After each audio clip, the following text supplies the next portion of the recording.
Hello fellow drivers, I want to quickly show you the wiring installation on your wireless backup camera with LCD. First thing you want to do is just go ahead and grab your cigarette lighter 12 volt power cord. You'll plug it in directly to the LCD. You'll then plug it into the cigarette lighter. You'll see that this is the power button. Once you've had that plugged in, you'll next want to grab the antenna wire, which is the wireless wire. Plug that directly into the license plate backup camera for power. And then you'll also plug in your power and ground to your power to the reverse light and your ground.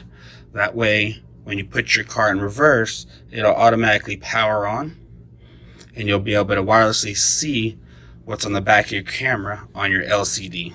So that is a quick demonstration on how to power your wireless license plate backup camera with LCD. Thank you for watching.